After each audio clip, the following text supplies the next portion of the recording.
যদি আমরা টেপ টেনিসে খেলতাম, আমার এলাকার যারা যদি কেউ ইন্টারভিউ দেখে থাকে অনেকেই জানে সেটা, ক্রিকেট অনেক ভালোবাসি। ক্রিকেটকে ভালোবাসি দেখেই হয়তো ছোটবেলায় নেশার পথে যাই নাই।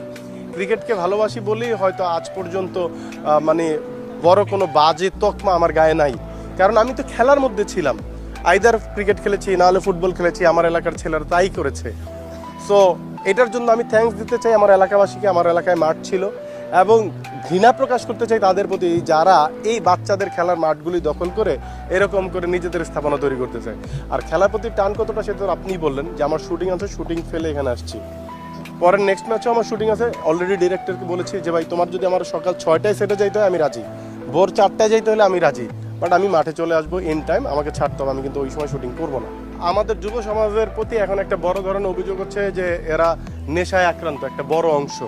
তো এই অভিযোগটা আমরা খুব ঢালাওভাবে চা খেতে খেতে বলতে পারি, তাচ্ছিল্যের সুরে বলতে পারি, কিন্তু এই দায়টা কি শুধু যে যিনি নেশা করছে তার, আর কারণ না, সরকারের কোনো দায় নাই, যুব মন্ত্রণালয়ের কোনো দায় নাই।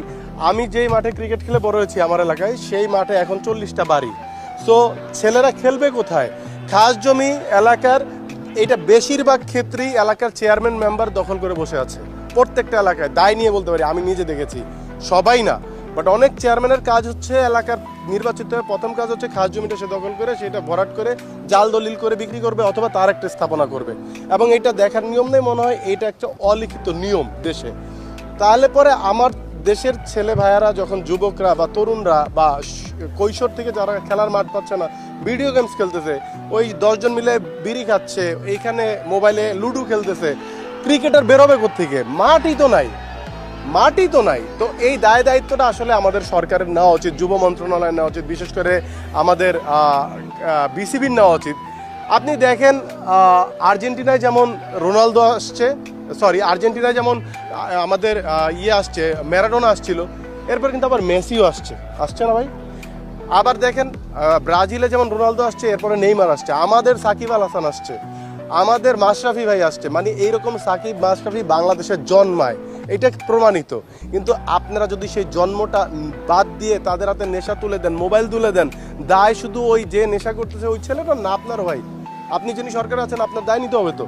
আপনি খেলার মাঠ নিশ্চিত করেন প্রত্যেক গ্রামে, প্রত্যেক মহল্লায়, প্রত্যেক ওয়ার্ডে।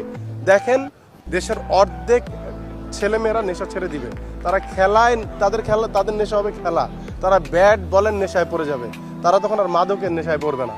অতএব ঢালাওভাবে নেশা করতেছে এইটা না বললে নিজেদের উপরেও আঙ্গুল তুলেন। আপনি যে সরকারের দায়িত্বে থাকা অবস্থায় আপনি আপনার দায়িত্বটা পালন করছেন কিনা? এলাকার চেয়ারম্যান যে খাস জমিটা দখল করে নিজের স্থাপনা তৈরি করছে ক্রিকেট মাঠ, ফুটবল মাঠ না করে, তাকে কি আপনি থামাচ্ছেন? ওগুলো থামান।